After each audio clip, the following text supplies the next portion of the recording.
पहिल्यांदा संशोधन झालं ते डॉक्टर जेम्स हेरिकनी केलं 1910 मध्ये. हिमोग्लोबिन जे असतं आपल्याला जे शरीरात ऑक्सिजन पुरवठा करतं ते हिमोग्लोबिन मॉलिक्यूल डिफेक्टिव्ह असतं. 77.4 लॅक्स पॉप्युलेशन इज अफेक्टेड.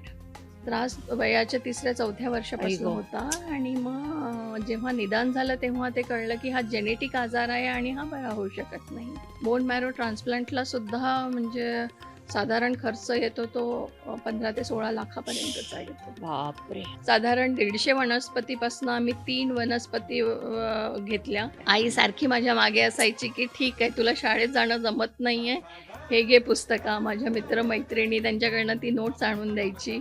आम्हाला हे कार्ड मिळाल्यानंतर आमची लग्न जुळत नाहीयेत. रसिक मोहिनी.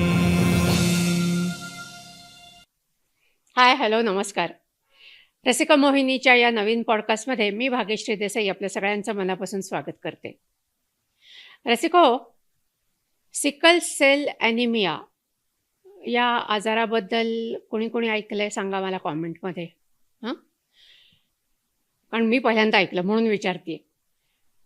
हा एक वेगळा आजार आहे जो जेनेटिक असतो आणि मी काय जे गुगल केलं आणि अर्थात आज आपल्याला त्याच्याबद्दल जास्त माहिती मिळणार आहेच. पण आपल्या रक्तातल्या ज्या रेड ब्लड सेल्स असतात तर त्याचा आकार सिकलसारखा म्हणजे चंद्रकोर असते ना तसा असतो तो आणि त्या सेल्स हार्ड असतात. त्यामुळे त्यातनं जे रक्त शरीराला पोचायला पाहिजे ते फार कमी प्रमाणात पोचतं आणि त्यामुळे मग शरीरामध्ये वेदना असतील, जॉईंट्समध्ये वेदना असतील, फुफ्फुसांमध्ये श्वसनाचा त्रास, असे अनेक त्रास त्या पेशंटला होत असतात. तर आज आपण ह्या आजाराविषयी सगळी माहिती घेणार आहोत. आज आपल्याकडे ज्या गेस्ट आलेल्या आहेत त्या स्वतः सिकल सेल सर्व्हायव्हर आहेत. पण कौतुकाची बाब म्हणजे त्यातनं त्यांनी जिद्दीने पुढे संशोधन केलं याच आजारावर. त्या प्रोफेसर आहेत सावित्रीबाई फुले विद्यापीठामध्ये आणि त्यांनी PhD मिळवलेली आहे आणि तिथे बायोकेमिस्ट्री या विषयांमधल्या त्या प्रोफेसर पण आहेत. ह्या आजारावर त्यांनी हिमाधार नावाचं औषध शोधून काढलेलं आहे जे ह्या पेशंटकरता खूप खूप मोठा दिलासा आहे आणि ह्या सगळ्या विषयी आपण आज त्यांच्याकडनं माहिती करून घेणार आहोत. तर स्वागत करूया आजच्या गेस्टचं, डॉक्टर पूजा दोशी मॅडम. पूजा दोशी मॅडम, तुमचं रसिका मोहिनीच्या पॉडकास्टला मनापासून स्वागत आहे. नमस्कार मॅडम. रसिका मोहिनीच्या पॉडकास्टला जे गेस्ट येतात त्यांच्याकरता जागृती एंटरप्राइजेसकडनं ते एक छोटीशी गिफ्ट देतात, ही खास आपल्याकरता. थँक्यू. Thanks a lot. आत्ता मी जी तुमची ओळख करून दिली तर त्याच अनुषंगाने मला तुम्हाला पहिला प्रश्न विचारायचा आहे की खरंच म्हणजे मी सुद्धा पहिल्यांदा ऐकलं आहे सिकल सेल ॲनिमिया आहे काय नक्की आणि कशामुळे होतो आणि काय त्याचा त्रास काय असतो? सर्वप्रथम मी तुमच्या चॅनलमध्ये मला आमंत्रित केल्याबद्दल मी तुमचे मनपूर्वक आभार मानते. थँक्यू. सिकल सेल ॲनिमिया हा आजार साधारण याचं जे पहिल्यांदा संशोधन झालं ते डॉक्टर जेम्स हेरिकनी केलं 1910 मध्ये. बरं. तेव्हा असं आढळून आलं की हा आजार जास्त साऊथ आफ्रिकन पॉप्युलेशनमध्ये आहे हां. आणि हा एक जेनेटिक म्हणजे अनुवांशिक आजार आहे ज्याच्यात हिमोग्लोबिन जे असतं आपल्याला जे शरीरात ऑक्सिजन पुरवठा करतं ते हिमोग्लोबिन मॉलिक्यूल डिफेक्टिव्ह असतं. तर तेव्हापासनं याच्यावर बरंच काम, बरंच संशोधन वगैरे सुरू आहे. पण आत्ता याची परिस्थिती अशी आहे की हे होतं कसं? जेनेटिक आजार आहे म्हणजे अनुवंशिक आहे म्हणजे पॅरेंट्सकडनं मुलांपर्यंत येतं. तर याचं निदान असं झालंय की पॅरेंट्स जे असतात ते जीन कॅरियर असतात. त्यांना डेसिग्नेट केलं जातं HbSS. आपलं जे नॉर्मल हिमोग्लोबिन असतं त्याला HbAA असं म्हणतात. जे पॅरेंट्स कॅरियर आहेत हे म्युटेशन जीनचे त्याला HbAS असं म्हणतात. बरं. आणि त्यानंतर जेव्हा ह्या म्हणजे पॅरेंट्सपासून जे जीन ट्रान्सफर होतं बाळामध्ये आणि दोन्ही पॅरेंट्सकडनं आलेल्या जीन डिफेक्टिव्ह असल्यामुळे त्याला HBSS असं म्हणलं जातं. बरं. आणि हे जेव्हा जेनेटिक ट्रान्सफर झाल्यामुळे बाळाला जे आजार होतो त्याला सिकल सेल अनेमिया असं नाव दिलेलं आहे. हं. आता हे अनेमिया म्हणजे त्यांचं हिमोग्लोबिन जे असतं ते फारच कमी असतं.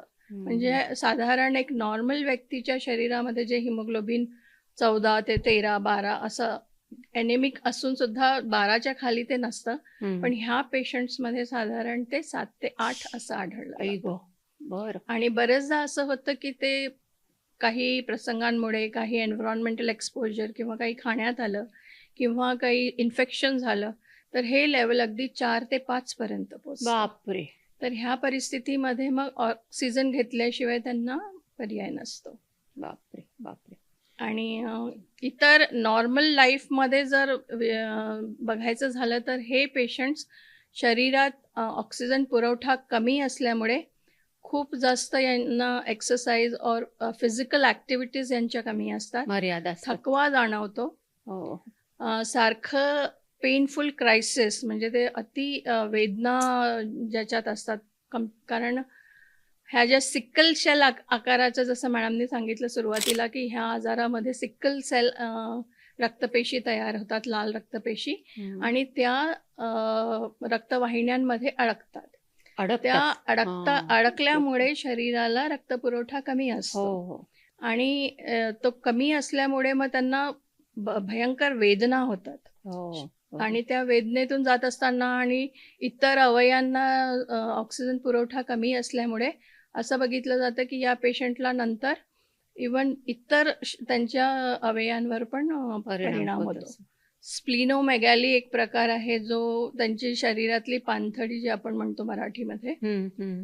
ती अशी 1 इंच किंवा अर्धा इंच असलेला जो अवयव आहे ती साधारण 4 ते 5 इंचाचं असतं. बरं.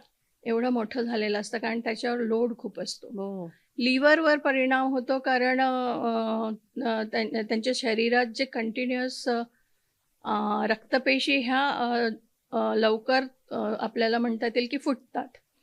फुटतात. RBC हो. त्याला हिमोलायसिस असं म्हणतात. बरं. सो ह्या हिमोलायसिसमुळे जे साधारण नॉर्मल व्यक्तींमध्ये जी RBC 120 डेजसाठी असतं, हं. ह्या आजारामध्ये ती 40 ते 30 दिवस एवढंच त्याचं अरे लाईफस्पॅन बापरे! असतो. पण मग यांना रक्त देऊन काही फरक नाही पडत त्या बाहेरनं? कंडिशनमध्ये जेव्हा हिमोग्लोबिन फारच कमी होतं 4-5 त्या पिरियडमध्ये यांना ब्लड ट्रान्सफ्युजन शिवाय दुसरा पर्याय पर्याय नसतो. नसतो. पण मग त्यातल्या सेल्स नॉर्मल असतील तरी त्या पुन्हा सिकलमध्ये कन्व्हर्ट होतात. नाही, आता जो रक्त आपल्याला दिलं जातं हां. ते शरीरात एक ब्लड ट्रान्सफ्युजन रक्त जे मिळालेलं असतं हां. ते काही काळापर्यंत टिकतं. मग परत त्यांच्या ज्या शरीरातल्या पेशी असतात हं. त्या सिकल आकाराच्याच असतात. हो. सो हे क्रायसिसचं त्यांचं जे पिरियड असतं सारखं साधारण कुठल्या पेशंटमध्ये 2 महिन्यात आढळतं, कुठल्या पेशंटमध्ये 4 महिन्यात आढळतं. बरोबर. आणि त्यावेळेस त्यांना हॉस्पिटलायझेशन आणि ऑक्सिजन पुरवठा हं. ह्याच्याशिवाय दुसरा पर्याय नसतो. हो. त्यांना असंख्य वेदना होत असतात, त्यांच्या हालचाली बंद असतात, त्यामुळे त्यांना पेनकिलर्सवर बेड राहावं रिडन लागतं. असतात का हे का नाही? त्या पिरियडमध्ये बेडरिडन असतात. अच्छा. कारण पूर्ण शरीरामध्ये ज्या वेदना असतात त्याच्यामुळे त्यांची शरीराची हालचाल बंद असते.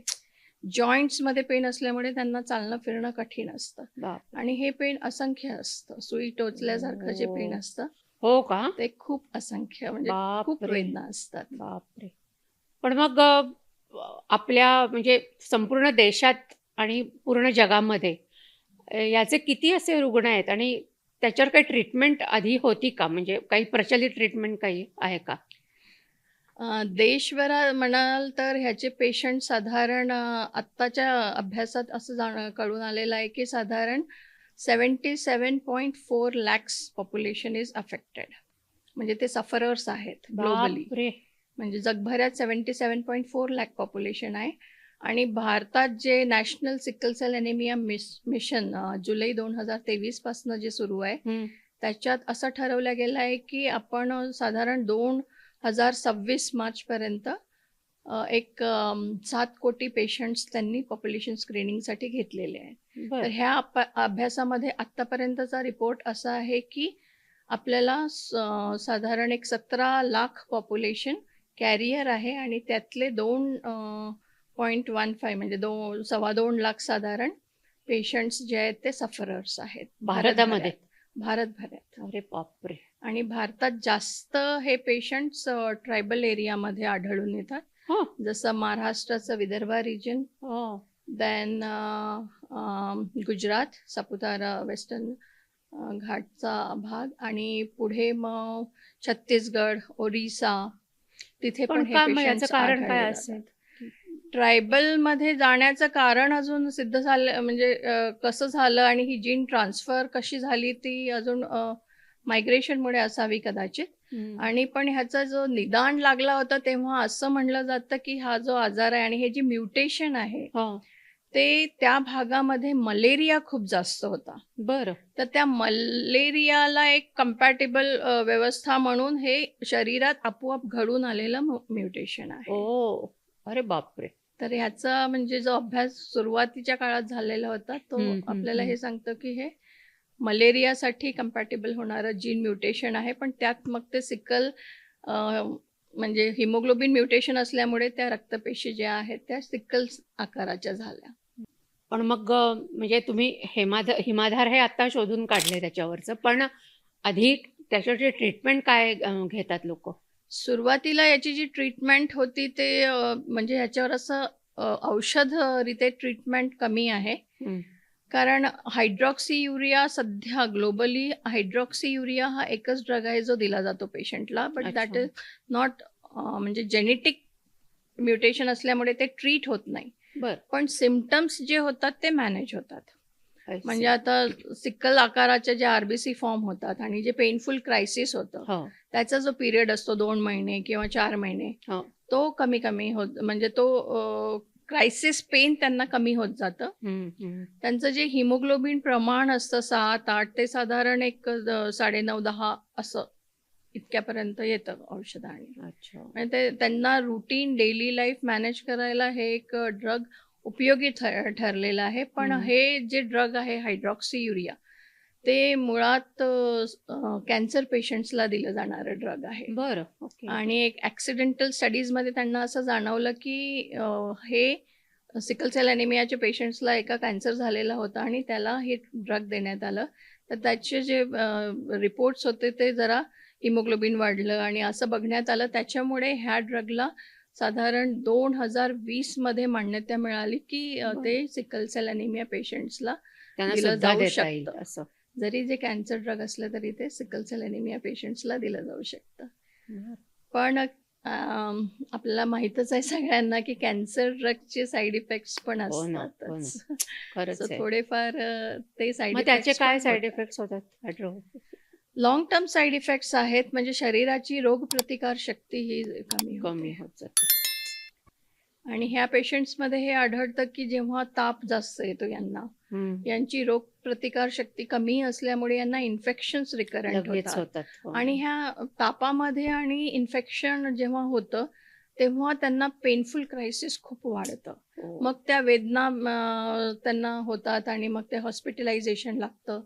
मग ट्रीटमेंटला साधारण कमीत कमी 15 दिवस तरी द्यावंच लागतात. ओह! तेव्हा बापरे! त्यांचं ते पेन कमी होतं आणि म्हणजे ट्रीटमेंट ते म्हणजे पुन्हा हेच का नॉर्मल पेन किलर्स देतात मग? पेन किलर्स आत्ता सध्या हायड्रॉक्सियुरिया रुटीनमध्ये त्यांना खायला दिली जाते. हां. अच्छा, पण ती तरी टॅबलेट असते. ती टॅबलेट कॅप्सूल्स आहेत कॅप्सूल टाइप. आणि साधारण एक 500 मिलीग्राम ते म्हणजे 500 त्याचे 3 डोजेस या पेशंट्सला दिले जातात बरं. दिवसातनं. Okay, okay, okay. आता कमिंग बॅक टू यू. म्हणजे तुम्ही स्वतः सिकल सेल सर्व्हायव्हर आहात. हो, आणि तुम्ही पण त्याच्याशी सामना करतच आहात. हो. तर तुम्हाला हे म्हणजे सुरुवातीला कसं लक्षात आलं आणि मग ती स्टोरी जरा आम्हाला सांगा? हो. मी लहान असताना साधारण म्हणजे इतर पेशंटसारखं 2 ते 3 वर्षामध्ये याचे आपण जे म्हणतो की सिम्प्टम्स सिम्प्टम्स. दिसायला लागतात. हं. तर त्या मला पण जेव्हा मी नर्सरीत होते किंवा मे बी शाळेत जायला लागले, तेव्हा मला ते सुरू झालं पेन. सो मधून-मधून असं महिन्यातनं 2 महिन्यातनं ते अचानक पेन व्हायचं हो. आणि मग हॉस्पिटलायझेशन लागायचं. मग खूप क्रॉनिक पेन का एकदम? वेदना तशा क्रॉनिकच म्हणजे खूप जास्त पेनफुल असतात, कारण तुमचे सांधे सगळे आकडून जातात त्या आई गो. पेनमध्ये. बरं. आणि मग त्यांना ट्रीटमेंट दिल्याशिवाय तेव्हा काही औषध नव्हतं. हो. तेव्हा फक्त तुम्हाला पेन रिलीफ मेडिकेशन दिलं जायचं. बरं. मग ताप असतो, तापासाठी सुजन असते हातापायांवर, आई गो. कारण पेनमुळे हातापायावर सुजन येते, त्याला इन्फ्लेमेशन असं म्हणतात. हं. सो ते कमी करण्यासाठी मग अँटी इन्फ्लेमेटरी मेडिसिन्स दिले जातात. सो हा सगळा म्हणजे माझ्यावर पण सुरू होतं. साधारण मी वयाच्या 12व्या वर्षी माझं ते निदान झालं, बरं. की ही मुलगी सिकल सेल पण अॅनिमियाने त्रास ग्रस्त तुम्हाला आहे. आधीपासून होत होता? त्रास आधीपासून होता. बरं. त्रास वयाच्या 3ऱ्या-4थ्या आई वर्षापासून गो. होता. आणि मग जेव्हा निदान झालं तेव्हा ते कळलं, की हा जेनेटिक आजार आहे आणि हा बरा होऊ शकत नाही. ओह! म्हणजे अशा ट्रीटमेंटनी बरा होऊ शकत नाही. हं. आत्ता मॉडर्न थेरपीजमध्ये म्हणतात ब्लड ट्रान्सफ्युजन हे एक पर्याय आहे त्याला. हो. पण हा साधारण वयाच्या 15 ते 16 वर्षापर्यंतच करता येतो. हो का? आणि याला खूप हाय लेव्हलची बोन मॅरो कंपॅटिबिलिटी लागते. बरं. तर त्याच्यामुळे ओके. ते मिळणं सुद्धा कठीण असतं. फॅमिलीतलं लागतं आणि जे हो. नॉर्मल असले त्यांचं लागतं. हं. आणि त्याप्रमाणे मग ह्याचं कंपॅटिबिलिटी जोपर्यंत जुळत नाही तोपर्यंत ही ट्रीटमेंट करता येत नाही. आणि वयाच्या 16व्या वर्षानंतर मग ते डिफिकल्ट होतं. आई गो. ती ट्रीटमेंट करता येत म्हणजे नाही. उपयोग होत नाही का मग? उपयोग होत नाही. म्हणजे अच्छा. साधारण ते रिकमेंडेड नसतं त्या वयाच्या नंतर. बरं, बरं, बरं. आणि नवीन आता जर ट्रीटमेंट बघायला झालं तर पेपरमध्ये आजकाल खूप येत आहे gene addition therapy, CRISPR-Cas9 technology. ते काय? तर CRISPR-Cas9 ही म्हणजे शरीरातलं जे बोन मॅरोच्या सेल्स असतात, त्यातलं जे डिफेक्टिव्ह जीन या पेशंटमध्ये असतं, त्याला ते रेक्टिफाय केलं जातं, नॉर्मल केलं जातं. बरं. मग हे ह्या ज्या ग्रंथपेशी असतात त्या नॉर्मल होत जातात बरं, शरीरामध्ये. बरं, बरं. आणि पेशंट मग पुढचं आयुष्य नॉर्मल जगू शकतं. पण हे आता रेग्युलर ट्रीटमेंट आहे म्हणजे अशी?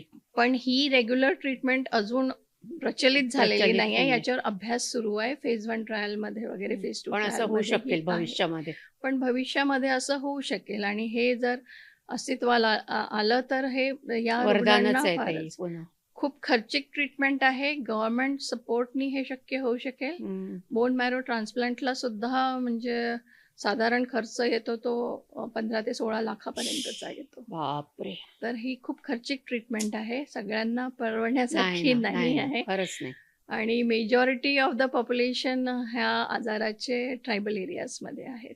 बापरे! तर त्यांच्यापर्यंत हे पोहोचवणं म्हणजे एक मोठा चॅलेंज आहे. चॅलेंज आहे. हो ना. गव्हर्नमेंट पुढे, पण गव्हर्नमेंट त्या अनुषंगाने काम पण करत आहेत पुढे. नॅशनल सिकल सेल अॅनिमिया मिशनमध्ये ते ह्याच्यात पुढे येण्याचा प्रयत्न करत आहेत.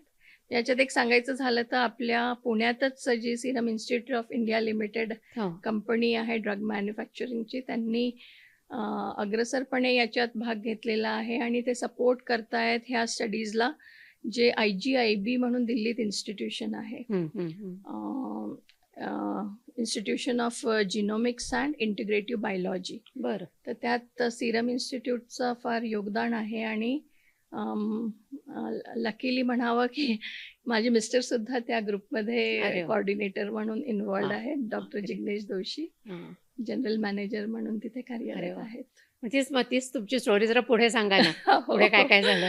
हो. तर बालपणीचा जो त्रास होता, मग मला 10वीत साधारण असताना हिप जॉइंट नेक्रोसिस जे आपण म्हणतो, सांधे म्हणजे पॅक होणं थोडक्यात. पॅक होणं हां. थोडक्यात, या तिथले हाडं झिजणं असं म्हणू शकतो आपण. बरं. आणि त्याच्यामुळे जे साधारण चालणं वगैरे ते त्याच्यात रेस्ट्रिक्शन्स येतात.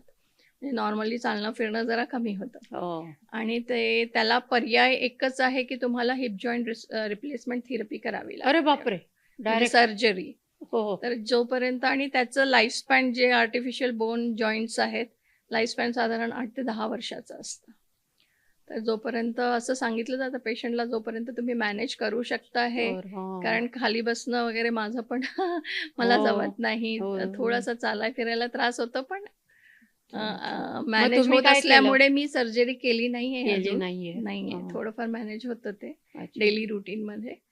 तर आता सगळीकडे युरोपियन टॉयलेट्स वगैरे असल्यामुळे इश्यू येत नाही तसा. हं, हं, हं. तर त्या पद्धतीने ते मॅनेज होत आहे माझं. अच्छा. मग 10वीत असताना मला जेव्हा हे म्हणजे झालं, हं. तेव्हा साधारण 10वीची परीक्षा मी 6 महिने घरीच होते. आई गं! हो ना. त्याच्यानंतर काय दिली. करू?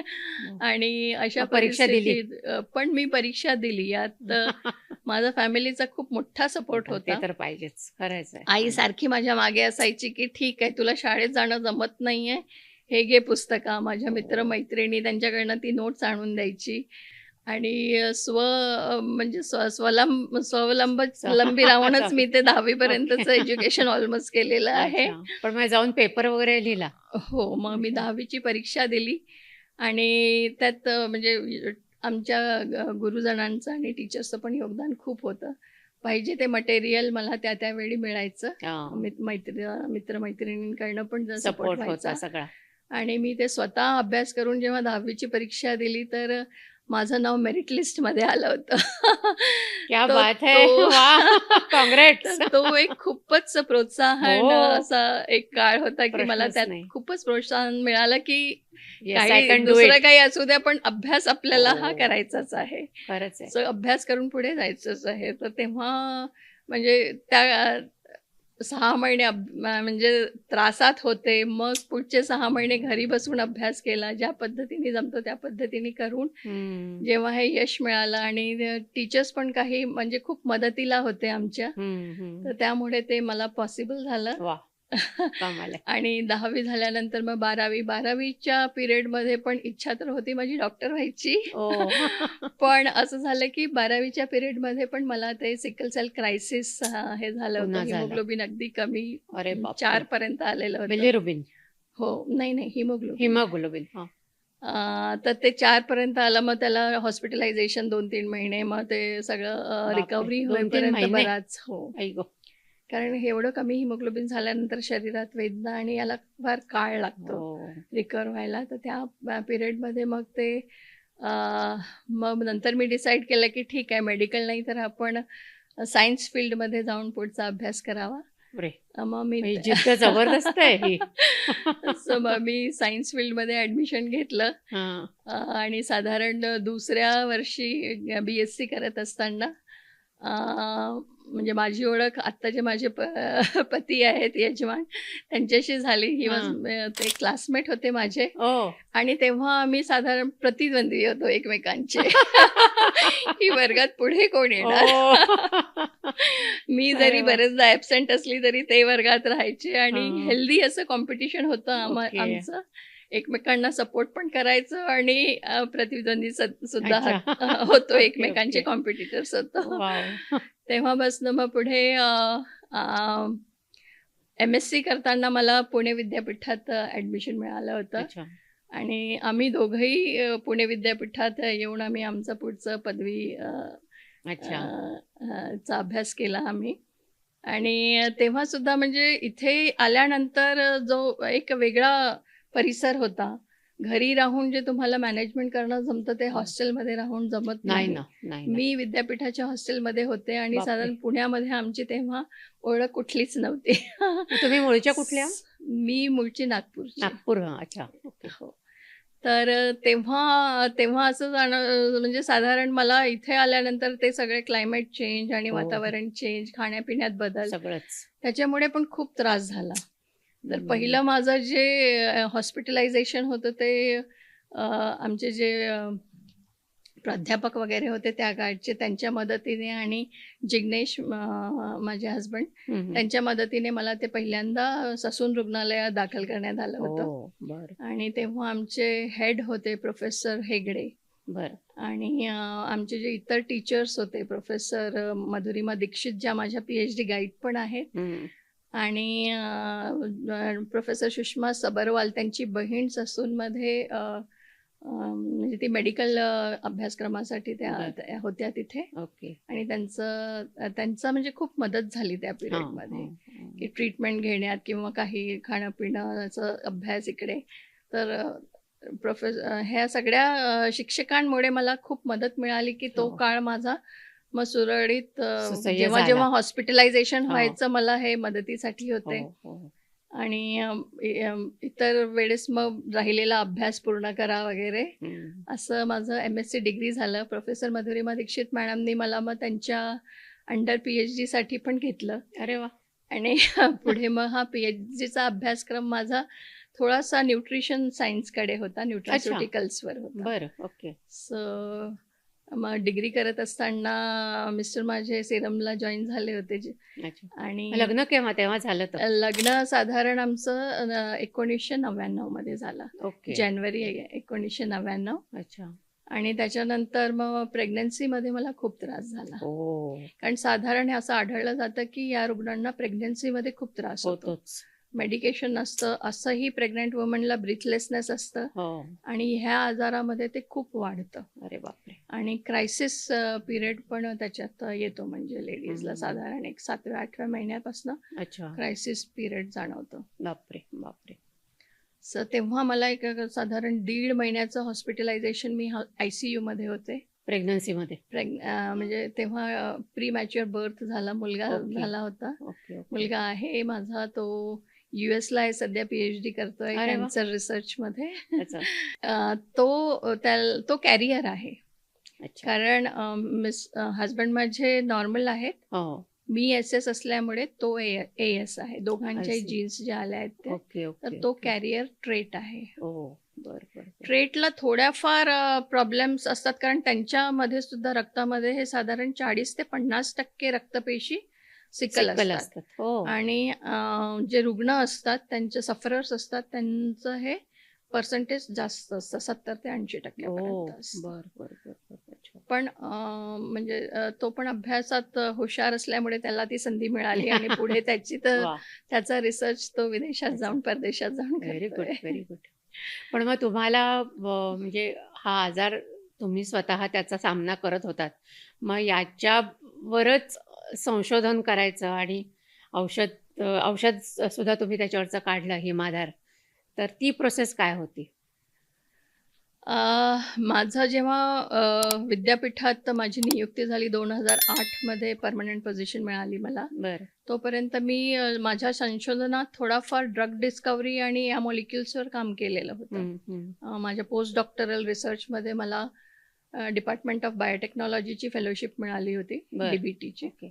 आणि त्याच्या पुढे मग माझं त्यावेळेस मी अँटी डायबेटिक कंपोनंट्सवर काम केलं होतं, म्हणजे बरं. डायबेटिक्समध्ये उपयुक्त येणारे मॉलिक्युल्स, हो. अच्छा. त्याच्यावर माझं संशोधन होतं. मग पुढे इथे जॉईन झाल्यानंतर तेच फील्ड मी कंटिन्यू केलं ड्रग डेव्हलपमेंट अँड डिस्कव्हरीमध्ये.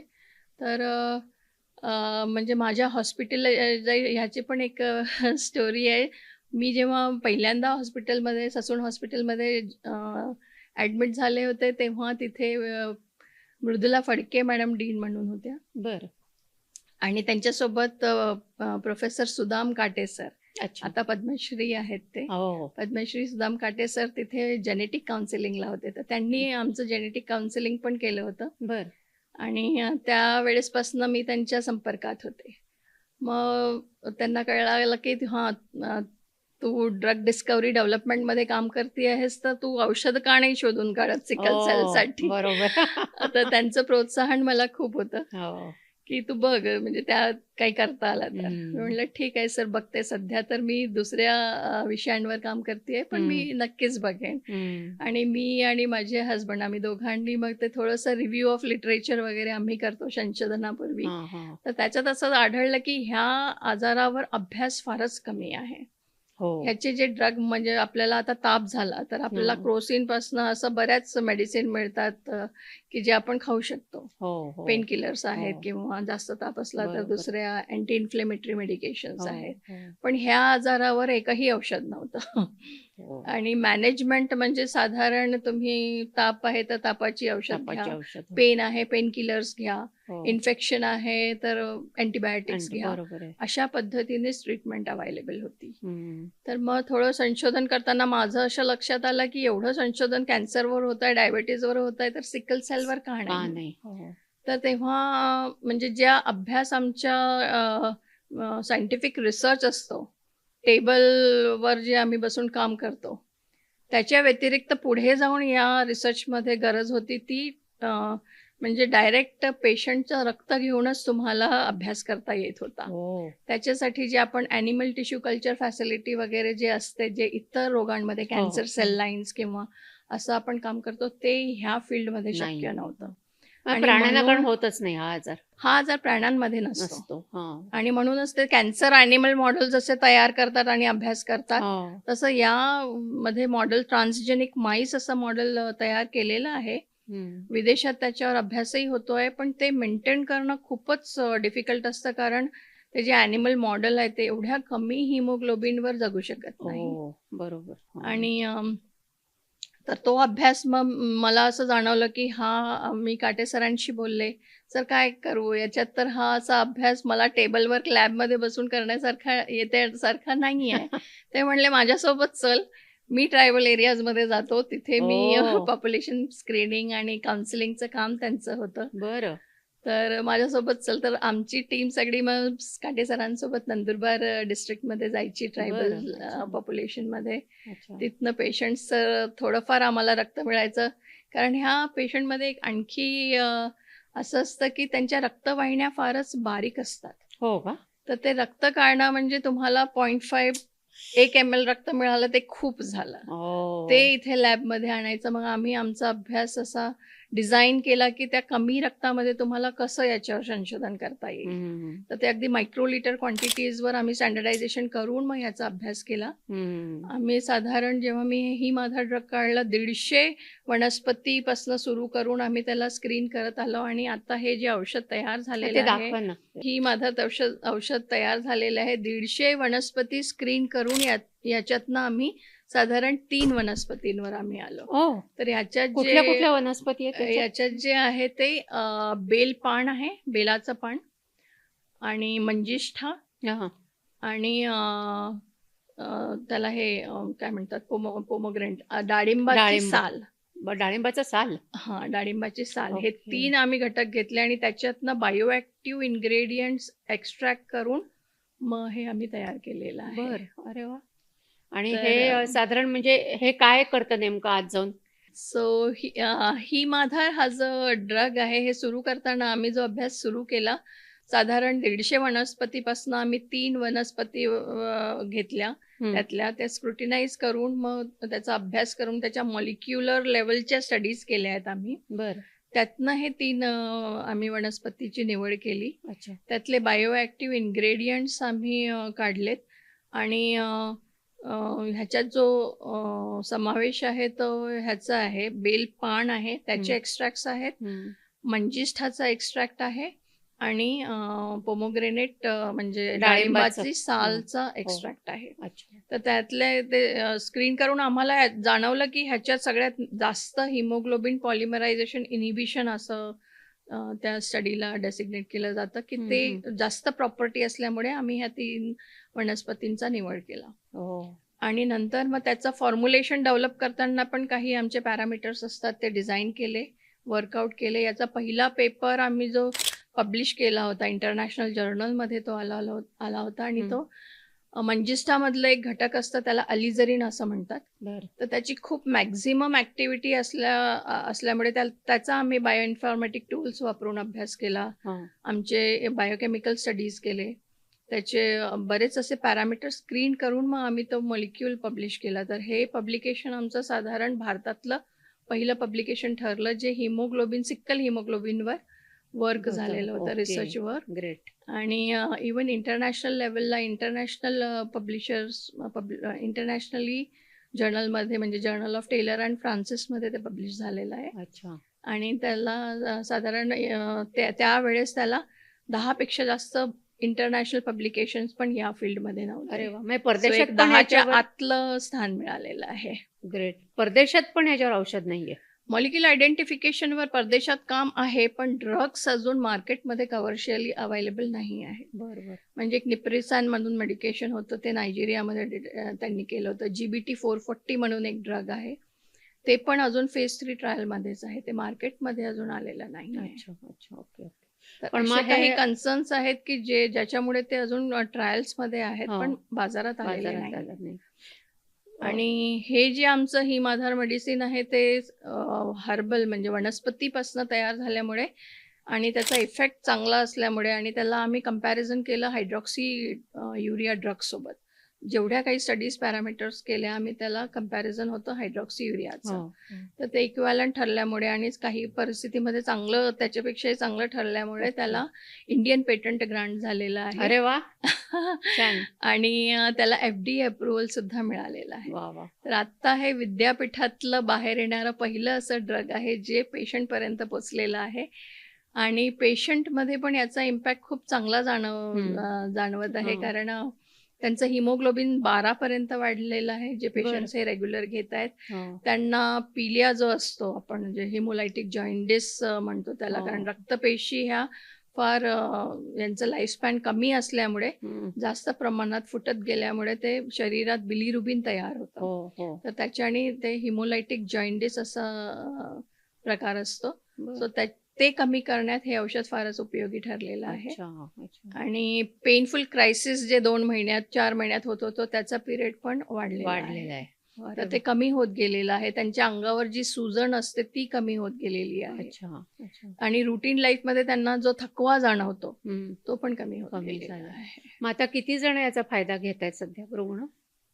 विद्यापीठाच्या चॅनल थ्रू हे सध्या ऑनलाईन हे सुरू आहे डिस्ट्रीब्युशन. हां. अजून डिस्ट्रीब्युटर्स आणि याच्या रिटेलपर्यंत गेलेलं नाही आहे. हां. विद्यापीठ त्या प्रयत्नात आहे की कसं आपण हे ड्रग काढायचं. हं. आणि ह्याचा युजफुलनेस जास्त ट्रायबल पॉप्युलेशनमध्ये असल्यामुळे आम्ही ते नो प्रॉफिट नो लॉस बेसिसवरच विद्यापीठातनं देत आहोत. वा. तर ते ट्रायबल म्हणजे कुरिअरनी ते त्यांच्यापर्यंत ड्रग पोहोचत आहे. अच्छा. किंमत काय म्हणजे याची एका बॉटलची? साधारण आत्ता जी घेतली जात आहे किंमत ती ₹190 पर 60 गोळ्यांची आहे. 60 गोळ्यांना सात. ₹190. हां. चांगलं आहे की. आणि हायड्रॉक्सियुरिया जी मेडिसिन आता रेग्युलरली पेशंट घेत आहेत ती 10 गोळ्यांची किंमत साधारण 180 पर्यंत आहे. हो, मग खूपच फरक म्हणजे आहे मग. फरक खूप हो, आहे. हो. त्या औषधाचा खर्च या पॉप्युलेशनला साधारण ₹1000 येत असेल महिन्याचा. हो, हो. तर याचा 550 म्हणजे 150-200 मध्ये ही हं. मेडिकेशन त्यांना महिनाभर पुरते. पण मग आता आपला हा पॉडकास्ट बघितल्यानंतर समजा जर कोणाला ह्या औषधाविषयी माहिती पाहिजे असेल किंवा विकत घ्यायचं असेल, तर त्यांनी काय करायला पाहिजे मग? आम्ही ऑनलाईन त्यांना रेफरन्स दिलेला आहे. वेबसाईट आहे ती आपण विद्यापीठात डिस्क्रिप्शन क्रिएट बॉक्समध्ये झालेली. टाकू शकतो. हो हो, हां. नक्कीच. Okay, okay, okay. तर त्याचा एक नंबर पण आहे, रेफरन्स नंबर. त्या नंबरवर लोक कॉल करतात ज्यांना ते ऑनलाईन मागवणं जमत नाही हो. किंवा तशी सोय नाही आहे. हं. तिथपर्यंत कसं पोचवायचं, मग आम्ही हो. त्यांना सांगतो की जवळपासचं कुठलं दुकान असेल किंवा हेल्थ सेंटर असेल किंवा तुमची डिस्पेन्सरी असेल त्याचा नंबर आम्हाला द्या. आम्ही तिथे ते पोहोचवू आणि मग तुम्ही तिथनं ते हो. घेऊ शकता. पण मग हे पेशंट वाईज फरक पडतो. म्हणजे मला विचारायचं आहे, कोण म्हणजे सिकल सेल ज्यांना आहे त्यांना सगळ्यांनाच हे लागू पडतं का ते पेशंट वाईज डिफर होतं किंवा कोणाला लागू पडत नाही, अशी काही कॅटेगरी आहे का? आता मी जसं सांगितलं, सिकल सेल अॅनिमियामध्ये ट्रेट असतात जे जीन कॅरियर असतात, पण हं. काही सिम्पटम त्यांच्यात पण असतात, हं, कमी हं. प्रमाणात का हां. होईना. सिकल सेल सफररमध्ये खूपच जास्त सिम्पटम असतात. हो. तर हे दोन्ही पेशंटला उपयोगी ठरणारं औषध असं झालेलं आहे. कारण जे HBSS वालं पॉप्युलेशन आहे ते पण घेत आहेत, तर त्यांना पण जो थोडाफार त्रास होतो तो कमी झाल्याचं जाणवत आहे. हं, हं. सफरर्सला पण त्रास कमी झाल्याचं जाणवत आहे. ओके. हां. आणि त्यातल्या त्यात रिसेंटली आम्ही 2 केस स्टडीज केल्या, ज्याच्यामध्ये एक प्रेग्नंट लेडी ज्यांना हायड्रॉक्सियुरिया बंद केली जाते. हो, ते हो. एकमेव औषध जे सिकल सेल अॅनिमियासाठी आहे. हां. जर ती बाई प्रेग्नंट राहिली तर तिला ते बंद करायला सांगितलं जातं. अच्छा. आणि ते 9 महिने तिला ते विदाऊट मेडिकेशन राहायला लागतं. बापरे! तर त्याच्यामध्ये हे असं आम्ही आता ज्या केस स्टडीमध्ये असं जाणवलंय आम्हाला की हे मेडिकेशन त्यांचं त्या लेडीचं हिमोग्लोबिन आणि प्रेग्नन्सी पिरियडमध्ये क्रायसिस न होता तिचं हिमोग्लोबिन साधारण 11 ते 12 पर्यंत मेंटेन राहिलेलं चांगलं आहे. आहे की मग. चांगलं आहे. तर हो. हा एक खूपच म्हणजे जरी आम्ही अभ्यास करताना हा विचार केला नव्हता, पण ह्याचं बेनिफिट त्या आजारामध्ये पण झालंय. हं. आणखी एक हिमोग्लोबिनचा आधार आहे, ज्याला अप्लास्टिक अनेमिया म्हणतो आपण. काय काय नाही कळलं मला. अप्लास्टिक अनेमिया म्हणजे काय ह्या असतं? आजारामध्ये बोन मॅरोमधनं ज्या रक्तपेशी तयार होतात हां. त्याचा लाईफस्पॅन खूपच कमी असतो. हा बरं. पण एक जेनेटिक आजारच आहे, पण आणि तयार होतो आणि त्यांना जे ब्लड ट्रान्सफ्युजन लागतं ते थॅलेसेमिया, सिकल सेल अॅनिमिया याच पद्धतीने त्यांना पण महिन्यातनं साधारण 2-2 बॉटल्स कधी-कधी ब्लड ट्रान्सफ्युजन घ्यावं लागतं. बरं, बरं. आणि एवढं ब्लड ट्रान्सफ्युजन एखाद्या पेशंटला घेण्याची जेव्हा गरज पडते, आर्थिक परिस्थिती तर जाऊच द्या, पण ते त्यांच्या शरीरात पण थोडंफार हानिकारक ठरू शकतं. कारण दुसऱ्या व्यक्तीच्या शरीरातलं रक्त आपल्या शरीरात ऍक्सेप्ट जात करणं आहे. आणि जरी सगळंच. आपण कंपॅटेबिलिटी मॅचिंग केली, हम्म, पण त्याच्या लेवल्स आहेत, लेवल 1, लेवल 2, लेवल 3. हम्म. तर तेवढ्या आपण मॅचिंग मिळणं कठीण असतं. हो ब्लड ग्रुप मॅचिंग असतं, हो पण तेवढ्यावर कंपॅटेबिलिटी चालत नाही लेवल ते. मॅचिंग बरोबर आहे. कमी असतं. हम्म. तर मग ते पुढे जाऊन त्यांच्या शरीराला दुष्परिणाम करू शकतं. सो हे हिमाधार औषध जे तुम्ही शोधून काढलंय, तर त्याचा सिकल सेल ॲनिमियाला तर उपयोग होतोच आहे. पण असं काही लक्षात आलंय का, की ब्लड रिलेटेड इतर जे आजार असतील, की ब्लड कॅन्सर असेल, थॅल्सिमिया असेल किंवा इतर ह्याच्याशी त्यातलाही उपयोग झालाय? हो, आमच्या आता जेव्हापासून मी मार्केटमध्ये हे मेडिसिन किंवा पेपरमध्ये आलेलं आहे ह्या औषधाबद्दल आणि हे सिकल सेलसाठी औषध आहे असं जेव्हा लोकांना माहिती पडलं, तर इतर रक्ताचे आजारवाले पण लोकं माझ्या म्हणजे विद्यापीठात आले आणि त्यातले 2 केस स्टडीज आम्ही असे केले, की जे अं, म्हणजे सिकल सेलपेक्षा वेगळा आजार आहे, पण हां. रक्ताचा आहे तो आजार. ब्लड रिलेटेड सगळं ब्लड रिलेटेड आजार आहे. अप्लास्टिक अनिमियासाठी हे औषध फार उपयुक्त ठरलं आहे, की ज्यामध्ये बोन मॅरो जो आपल्या ह्या रक्तपेशी तयार करतो, त्याच्यातच डिफेक्ट असतो आणि त्या रक्तपेशी ज्या तयार होतात त्या प्रमाणात होत नाही. त्यांचं हिमोग्लोबिन लेवल पण खूपच कमी असतं आणि त्यांना ब्लड ट्रान्सफ्युजनची गरजही साधारण महिन्यातनं 2-2 वेळा लागते. बापरे. तर ह्या आजारात जेव्हा हे औषध दिलं जातं, पेशंट्सने ते औषध घेतल्यामुळे त्यांना तो ट्रान्सफ्युजनचा रेट कमी झालेला आहे. त्यांना अरे वा. महिन्यातनं म्हणजे एकाही ट्रान्सफ्युजनची गरज पडली नाही आहे. 3-3 महिने ट्रान्सफ्युजनची अरे गरज वा. पडली नाही आहे. चांगलं आहे की मग. सो हे जरी आमच्या अभ्यासात नव्हतं, पण हे उपयुक्त ठरतंय कारण ह्या अभ्यासात जे आम्ही निवडलेले घटक होते, ते आर-बी-सीला सुदृढ करतात. म्हणजे ते हां.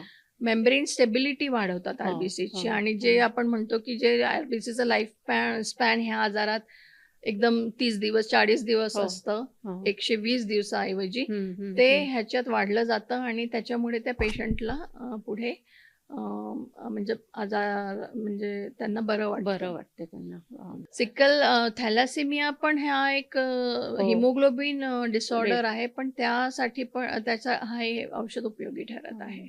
त्या म्हणजे लोकांना 1-2 तर पेशंट्स असे आहेत आमच्याकडे, त्यांना की सुद्धा जे ब्लड ट्रान्सफ्युजनची गरज असते ना. हो. हे सगळे जे डिसऑर्डर आहेत हिमोग्लोबिन रिलेटेड, हम्म. ह्यांच्यावर उपचार एकच आहे, की तुम्हाला ते सिम्प्टम्स बेस्ड मेडिकेशन आणि ब्लड ट्रान्सफ्युजन हा एकमेव मग त्याच्यावर उपचार आता आहे. याचा उपयोग चांगला होतोय हिमाधारचा. त्याच्यावर पण होतोय कारण काही रुग्ण असे आहेत आपल्या मुंबई परिसरात आणि पुणे परिसरात ज्यांना दोन्ही डिफेक्टिव्ह हिमोग्लोबिन आहे त्यांच्यामध्ये, सिकल सेल बापरे. आणि थॅलेसेमिया. आई ग. त्याला सिकल थॅल असं म्हणलेलं जातं माय आणि गॉड. त्याच्यात त्यांचे जे सिम्प्टम्स असतात ते जास्त प्रमाणात असतात. हो ना. तर त्यांचं हिमोग्लोबिन नेहमीच 5-6च्या वर वाढू शकत नाही. बापरे. तर त्यांना रिकरंट ब्लड ट्रान्सफ्युशन्स खूप लागतात आणि बाकीच्या ज्या वेदना असतात किंवा काय ते त्याच्यासाठी पण त्यांना कंटिन्युअस मेडिकेशन घ्यावं लागतं. हॉस्पिटलायझेशनचं प्रमाण खूप जास्त असतं. बापरे. तर त्या पद्धतीने मग त्यांना सुद्धा हे हिमोग्लोबिन लेवल मेंटेन करायला आणि ते त्रास जे होतं दुखण्याचा वगैरे पेनफुल क्रायसिस ते कमी झालेलं दिसत आहे. आणि याचं डोसेज काय असतं साधारण, किती घ्यायचे असतात गोळ्या? आत्ता सध्या तरी हे जे आम्ही डोस स्टडीज केलेले, टॉक्सिसिटी इव्हॅल्युएशन केलेलं आहे, त्या बेसिसवर म्हणजे दिवसातनं 2 गोळ्या, 500 मिलीग्रामची एक गोळी अच्छा. आहे. तर दिवसातनं 2 गोळ्या खाण्याआधी घेतल्या जाऊ शकतात. कसंही घ्यायच्या त्या? कसंही घेता येतं. हे आयुर्वेदिक मेडिकेशन असल्यामुळे त्याला असं हे नाही आहे आणि त्याला तुम्ही पाहिजे तर दिवसातनं 3 सुद्धा घेऊ शकता कारण ओके. टॉक्सिसिटी लेवलमध्ये ही मेडिकेशन अगदी सेफ आहे. ते आम्ही फार हाय डोसवर त्याचं ॲनिमल मॉडेलवर स्टडी केलेलं आहे अच्छा. आणि त्याच्यात असं जाणून आलं की एकदम हाय 200 म्हणजे साधारण 2000 मिलीग्राम पर केजी बॉडी वेट म्हणतो आम्ही त्याला, ॲक्यूट बरं. आणि सब ॲक्यूट टॉक्सिसिटी. Okay, okay. तर तो खूप हाय डोस झाला ज्याचं सेफ्टी इव्हॅल्युएशन आम्ही केलेलं ही आहे. गोळी असते ती किती मिलीग्रॅमची असते? एक गोळी 500 मिलीग्राम. 500 मिलीग्रॅमची. असं दिवसातनं 2दा आणि लागले तर 3दा हो. अशा पेशंट घेऊ शकतात. वा, चांगलं आहे.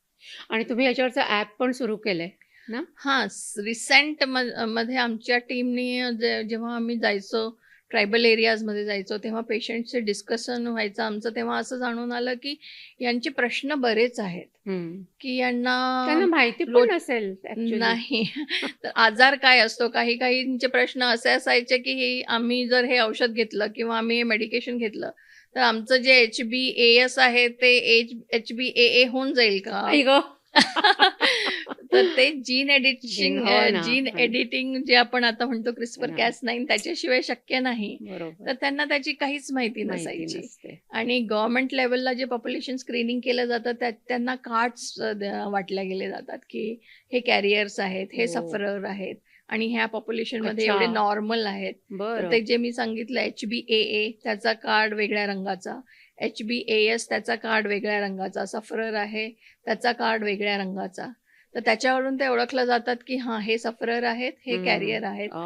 पण जेव्हा हे असे कार्ड वाटले गेले तेव्हा त्यांना असा प्रॉब्लेम आढळला, की पॉप्युलेशन स्क्रीनिंगच्या नंतर त्यांची फार मोठी कंप्लेंट होती, की आम्हाला हे कार्ड मिळाल्यानंतर आमची लग्न जुळत नाहीयेत. जरी आम्हाला त्रास काहीच नाहीये, एएस पॉप्युलेशनमध्ये अच्छा, हा त्रास काही नाहीये. एएस हा, मध्ये त्यांना त्रास नसतो, कॅरियर कॅरियरमध्ये वाल्यांना त्रास काही त्रास नसतो. नसेल. हा. पण यांना हे कार्ड मिळालंय म्हणजे यांच्यात ते काहीतरी डिफेक्ट आहे आई ग. अशी समज असल्यामुळे त्यांची लग्न पुढे होण्यात फारच प्रॉब्लेम यायचा. खरंच आहे. तर पण मग हा खरोखरच पण अशा एक वेळेला मोठा काय करतात? कारण चॅलेंज आहे हा. चॅलेंज आहे. हा. जे सुशिक्षित लोक आहेत आता त्यांना ते माहिती आहे की माहिती आहे. हा एएस ला इतका त्रास नसतो. हम्म. आणि इव्हेंच्युअली एएसचं लग्न जर नॉर्मलशी झालं तर पुढे हे जीन डायल्युशन हा प्रकार म्हणतात. तर ते नॉर्मल मग नंतर ते अच्छा. नॉर्मल होत जातं. मग त्यांनी नॉर्मल नंतरची जी जनरेशन येते ती नॉर्मल होऊ नॉर्मल शकते होते. आणि हा. मग ते जीन डायल्यूट होऊन जातं डायल्यूट सगळं होत ते. जातं. पण ही समज नसल्यामुळे आणि गैरसमज हा खूप जास्त असल्यामुळे हो. आणि त्यांना एक अंधश्रद्धा. सामाजिक दृष्टे पण त्यांना फार हे सहन करावं अंधश्रद्धाही लागतं. असतील त्याच्यात. अंधश्रद्धा पण आहेत. तेच म्हणलं, तुम्हाला ते काही अनुभव आले असतील. त्यांच्याशी डिस्कस करताना म्हणजे जे त्यांना दिलं जातं किंवा एक असा प्रकार असतो की मी जे सांगितलं की स्प्लिनोमेगॅली हा प्रकार यांच्या जास्त असतो. खूप जास्त रक्तपेशी बस झाल्यामुळे त्यांच्या स्प्लीनवर लोड येतो. अय्यो. तर जे हे अवयव स्प्लीन जे अर्ध्या इंचाचं असतं किंवा साधारण 1 इंचाचं असतं ते साधारण 4 ते 5 इंचाचं मोठं होतं. बापरे. आणि ते हाताला सुद्धा जाणवतं म्हणजे हो का? असं. लहान मुलांमध्ये जर तुम्ही पोटाला हात लावला तर ते जाणवतं. म्हणजे बापरे. हाताला लागतं आपल्या. तर त्याच्यावर तिथल्या जे वैदू वगैरे होते त्यांनी असा उपचार काढला होता की त्याला चटके दिले जायचे. काय हे? तर त्यांना असं म्हणायचं होतं की ते चटक्यामुळे मग ते तुमचं स्प्लीन नॉर्मल होतं. काय? आणि असं बरेच ट्रॅडिशनल म्हणजे ते दगावत असतील अशाने. वैदूंचं दगावत नाही पण ते थोडंफार फार केवढं ते पेनफुल हे पेनफुल असतं आहे आणि ना. ते फारच काळ बापरे. त्या पेशंटला काढावं भयानक आहे हे. लागतं. हो ना, हो ना. खरंच आहे. पण तर मग काय ट्रायबल मध्ये ट्रायबल. असल्यामुळे बऱ्याच ठिकाणी हे अजूनही अशी पद्धती सुरू आहे, ज्याचं काउन्सिलिंग लोकांना दिलं गेलं पाहिजे, ज्याचा हो, अवेअरनेस हो, लोकांना हो. दिलं गेलं पाहिजे. पण मग गव्हर्नमेंट कडनं काही प्रयत्न करतात का नाही, नक्कीच यासाठी? गव्हर्नमेंटकडनं प्रयत्न सुरू आहेत. महाराष्ट्रामध्ये, गुजरातमध्ये आता एवढं झालेलं आहे, की घरोघरी ती औषधं किट्सच्या हा, फॉर्ममध्ये पोहोचवतायत. पोहोचवली जात अरे वा. आहेत.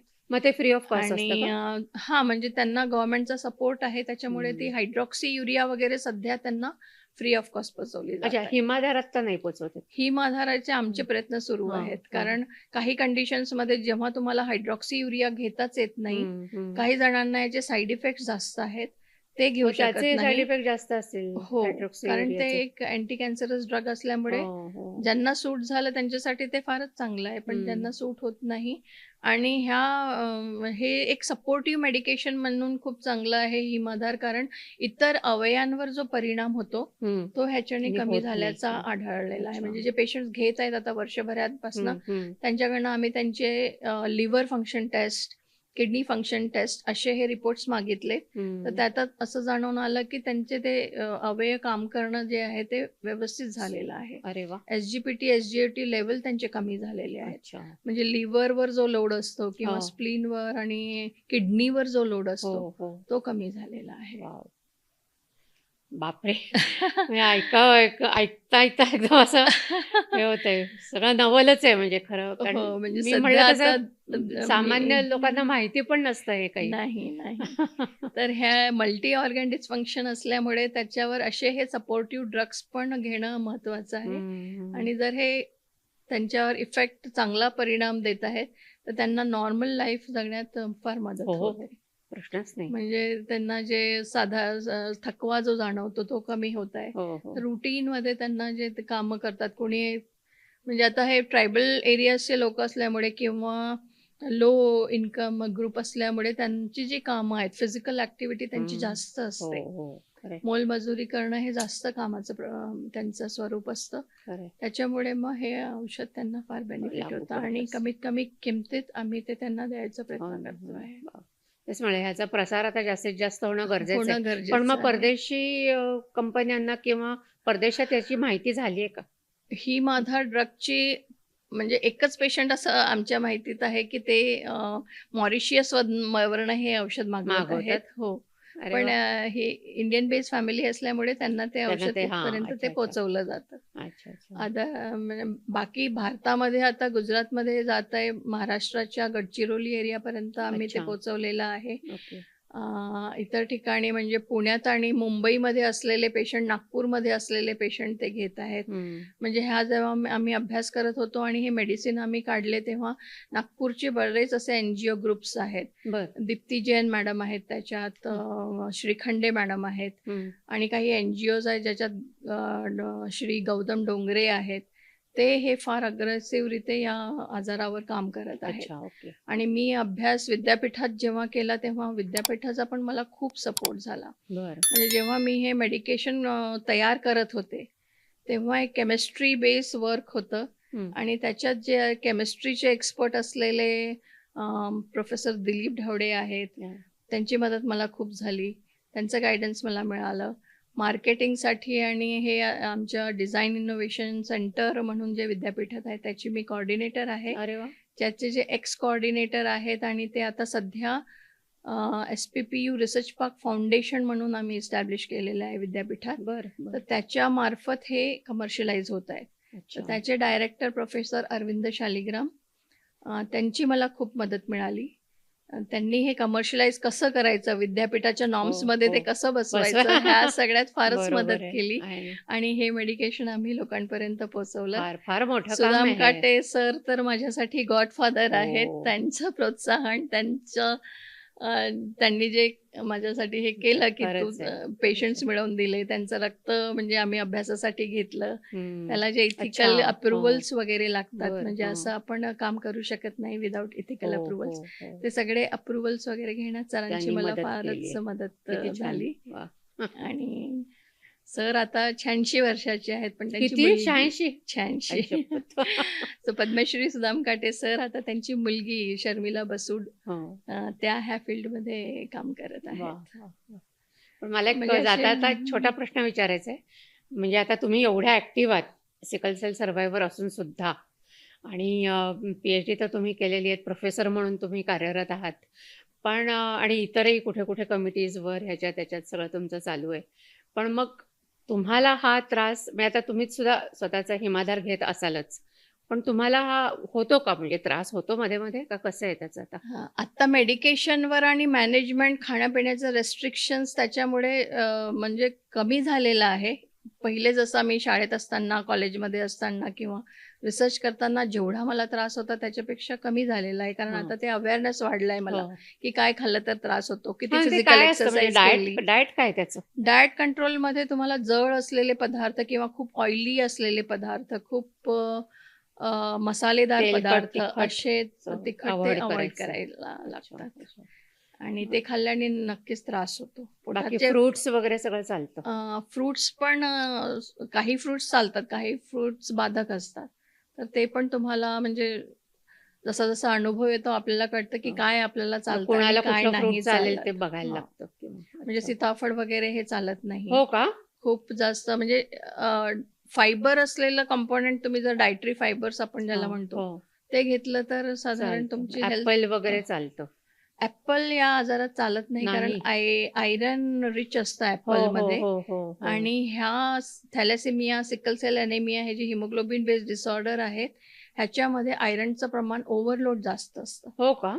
हो. अच्छा. तर त्यांना हे आयरन साधारण ॲनेमियामध्ये डॉक्टर आयरनच्या गोळ्या देतात, हो. आयरन सप्लिमेंट्स देतात. बरं. पण ह्या आजारात ते देऊ शकत नाही. द्यायचंच नाही. ते नॉन रिकमेंडेड आहे. अच्छा. बापरे!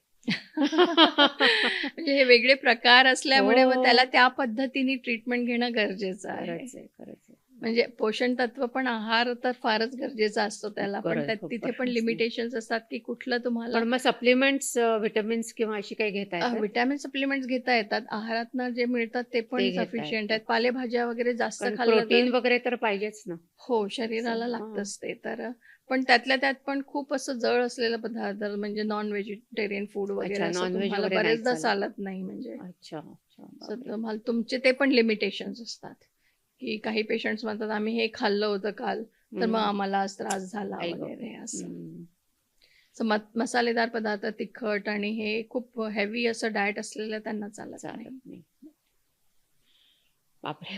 ती खरंच खूप हे. म्हणजे डेली रुटीनमध्ये खूपच तुम्हाला काळजी घ्यायला लागते. हां. आणि खूप जास्त थंडी असली तरी त्रास होतो. हो खूप का? गरमी असली तरी डिहायड्रेशन होतं, तुम्हाला त्रास होतो. अरे बापरे! असं पण हे आहे, तर हे आपल्याला जाणून घ्यावं लागतं, की हां, थंडीमध्ये स्वतःचा बचाव कसं कसा करायचा? वाचवायचं? हं. खूप गरमी असली तर काय करायचं?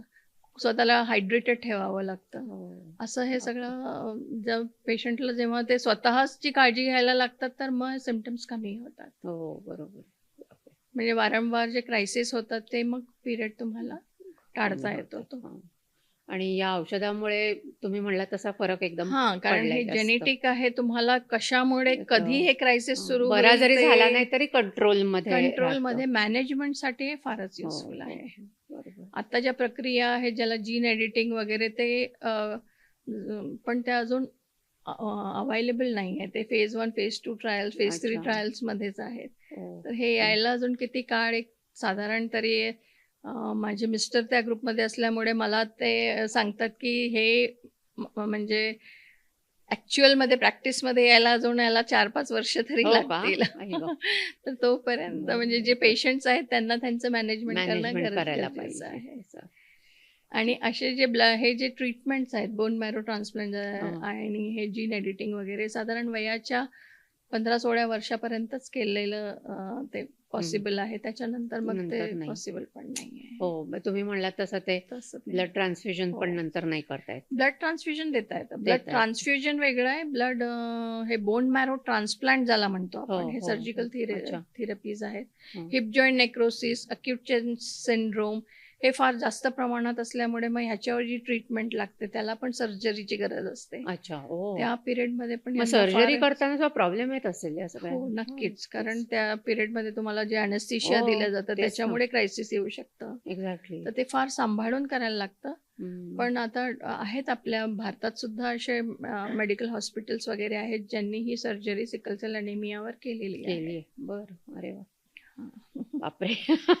खूपच इन्स्पायरिंग आहे खरं तुम्ही जे सगळं सांगताय ते. मग जाता-जाता मला तर शेवटचं एवढंच विचारायचं आहे, की हे जे सिकल सेल ॲनिमियाचे रुग्ण असतात, त्यांचे पालक मुख्य, हो. कारण तुम्ही म्हणालात तसं 2-2.5 वर्षापासून हा त्रास लक्षात यायला लागतो. आणि आताचं जे नवीन संशोधन याच्यामध्ये होतंय, तर यांना काय साधारण तुम्ही सल्ला द्याल आता? तुम्ही तर स्वतः त्याच्यामध्ये संशोधन केलंय एवढं. नक्कीच.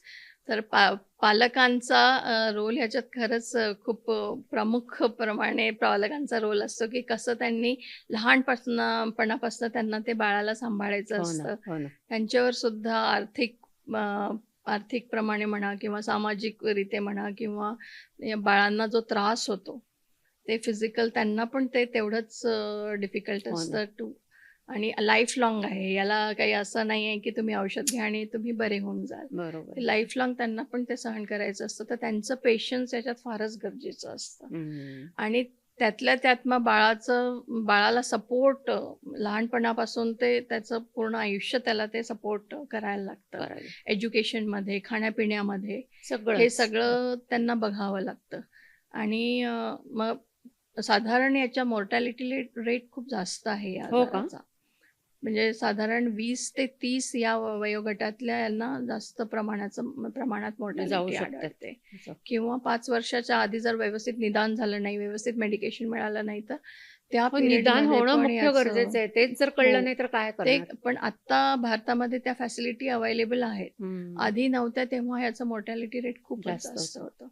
आणि पॉप्युलेशन स्क्रीनिंग हा एक प्रकार आहे जो महत्त्वाचा आहे. कारण जर माहीतच नसेल की तुम्ही दोन्ही पॅरेंट एएस आहात आणि हो. मग ते होणारं बाळ जे होतं ते सफरर असतं. बरोबर. तर त्याच्या आधी ते स्क्रीनिंग करून घेणं फार गरजेचं गरजेचं आहे. आहे. हो, मग ते जनजागृतीच होणं गरजेचं आहे. जनजागृती, अवेअरनेस याचं. आणि हं. आता म्हणजे जे मी सांगितलं दीप्ती जैन मॅडम आहेत आणि शिखंडे मॅडम आहेत, तर यांनी ते प्रीनेटल डायग्नोसिस म्हणतात. म्हणजे हं. पोटात बाळ असतानाच तुम्हाला ते हो. माहिती पडतं की बाळ जे आहे ते सफरर आहे की हां, कॅरियर आहे. मग हां. त्याप्रमाणे तुम्ही पुढचं डिसिजन घेऊ शकता. बरोबर. हो. आणि त्याच्या आधीच माहिती असेल की हां, दोघंही जीन कॅरियर आहेत, तर हे करणं गरजेचं गरजेचं असतं. आहे. की गरजेचं आहे. पोटात जे बाळ आहे ते सफरर तर नाही आहे. हो ना, हो ना. मग त्यांची तयारी असली की नाही, तर ते म्हणजे of course the decision is there's. हं. त्यांच्यावर ते अवलंबित असतं. अच्छा. पण म्हणजे ते प्रिकॉशन्स त्या वेळेत घेऊ शकतात. घेऊ म्हणजे शकतो. मग ते आता हे ॲप अवेलेबल आहे का म्हणजे प्ले स्टोअरला जाऊन? आत्ता आमच्या रिसर्च टीमनी हे असं एक ॲप डेव्हलप केलं आहे की जे लोकांपर्यंत सहज पोहोचण्यासारखं ॲप आहे. बरं.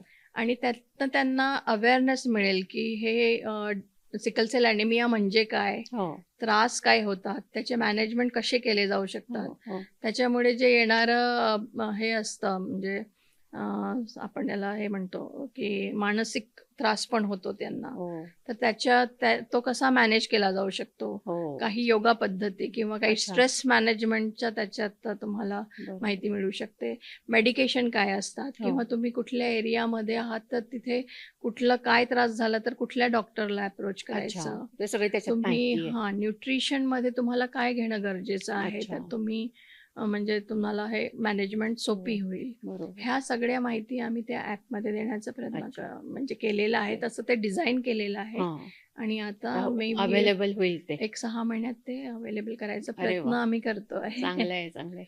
वाह! खूप छान माहिती तुम्ही सिकल सेल ॲनिमियाविषयी दिली आणि मला खात्री आहे आपल्या प्रेक्षकांना सुद्धा ही माहिती ह्याच्याविषयी खूप चांगली तुम्हाला मिळालेली आहे. तुम्हाला जर याविषयी काही शंका असतील, तर नक्की तुम्ही कॉमेंटमध्ये लिहा. मॅडम त्याचं उत्तरसुद्धा देतील. आणि त्यांचं जे हिमाधार औषध आहे त्याच्याविषयी आपण लिंक देऊया नक्कीच. याच्यामध्ये डिस्क्रिप्शनमध्ये. सो ज्यांना कोणाला जर हे औषध घ्यायचं असेल तर त्यांना ते सहज उपलब्ध होईल. आणि तुम्हाला हा एपिसोड कसा वाटला हे नक्की आम्हाला कॉमेंटमध्ये लिहून पाठवा. आणि मॅडम दोशी मॅडम जे आपल्याकडे आज आलेल्या आहेत त्या स्वतः म्हणजे सिकल सेल सर्वायव्हर असल्यामुळे हे सगळे त्यांचे स्वतःचे अनुभव आहेत. हां. बरोबर.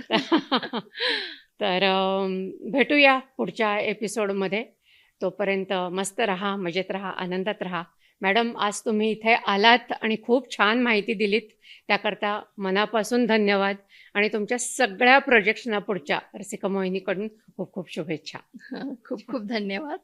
मला इथे आमंत्रित केल्याबद्दल आणि ही संधी दिल्याबद्दल की इंटरॅक्शन तुमच्यासोबत आणि ही माहिती पेशंटपर्यंत हो. पोहोचावी हे हेच गरजेचं आमचं आहे. उद्देश हे आहे. खरंच आहे. सर परत एकदा खूप खूप धन्यवाद. धन्यवाद. रसिक मोहिनी